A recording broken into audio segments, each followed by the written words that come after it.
It was one of the most brutal and vicious civil wars that much of the world has never heard of.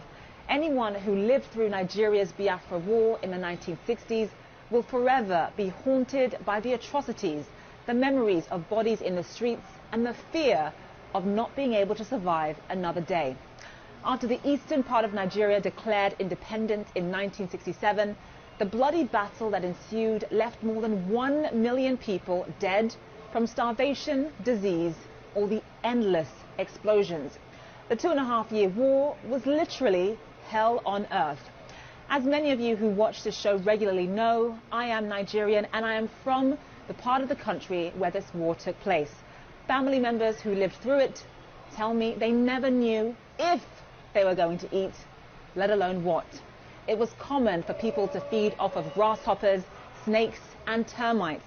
My mother's younger brother died during the Biafra War, and that was considered a very, very lucky outcome.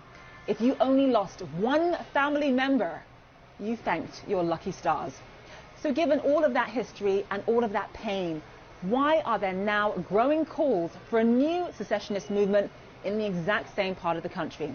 We are joined live now by Amaka Anku, an expert on Nigeria and sub-Saharan Africa. She's also the head of Eurasia's Group's Africa practice. Amaka, thank you so much for being with us. So you and I are both Nigerian.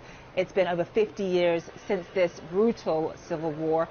Why is there this additional secessionist movement in the same part of this country bubbling up? Look, Zain, the fundamental problem here is that Nigerians don't trust Nigeria, right? Like you said, and there are many reasons for that, right? All the years of military rule, Nigeria has underinvested in Nigerians and in basic services like healthcare, education, infrastructure, and there is then the broader issue of justice, right? We saw the protests last year. Police officers kill people and nothing ever happens to them. So, all of this is taking place in that against this history of the civil war that you just explained, where a lot of people in the Southeast in particular feel like there's never been an official recognition of the suffering of the region, right? We don't have a day every year where the country remembers what happens and these lives that were lost. That was disproportionately in the region, right? We don't even teach the history in the schools. So let me ask you this, because I think it's important for our audience to note that it's not just the eastern part of Nigeria that wants to break away and have its own country. You have the western part of the country, the Yoruba people that also want to have their own country.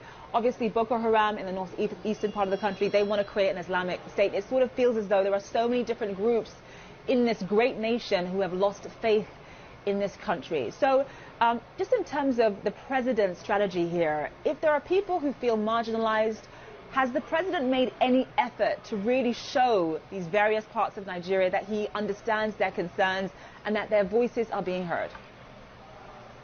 I would say the government is not doing enough. And look, people have lost faith in Nigeria in part because there's nobody in Nigeria articulating a positive vision for Nigeria's future, right? Nigeria has a crisis of ideas. Nigeria appears not to have any ambition. And look, that is often, in most countries, that's often a role that is played by government.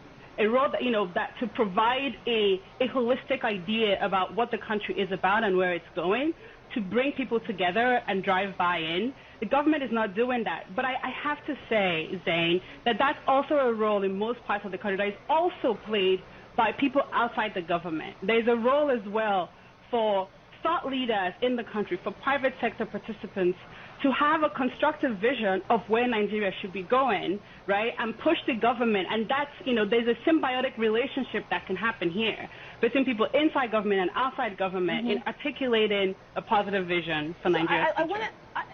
I just want to sort of get at how all of this ends, because obviously President Buhari is not going to wake up and say, okay, you get your own country, you get your own country, or you can have autonomy and you can't. He's not going to do that. So how does all of this end?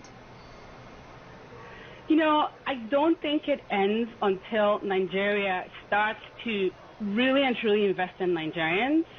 until Nigeria, the Nigerian government, and it's, whether it's Buhari or the person who comes after him, respects Nigerians enough to communicate consistently and clearly where the country is going, what their vision is, right? And then to start to invest in education, in healthcare, in infrastructure, and all of the things that make a society function and make an economy competitive, right? Until that happens, you will continue to see these kinds of calls for secession. And so, just in terms of what the secessionists want themselves, and obviously, yes, we know they want to break apart and form their own country, but is there anything else that they're willing to accept in the medium term, or is it for IBOP and these other groups, is it really secessionist or nothing? I do think that for the leaders of some of these secessionist movements, like Nnamdi Kanu, I do think it's secession or nothing. Maybe the leaders of ODC in the Southwest, I think that what their views are probably less relevant than the views of the minority, the populations that are sympathetic to those views. I think for most of those people, most of the people in the Southeast, some of whom are sympathetic to those views, I don't think it's secession or nothing.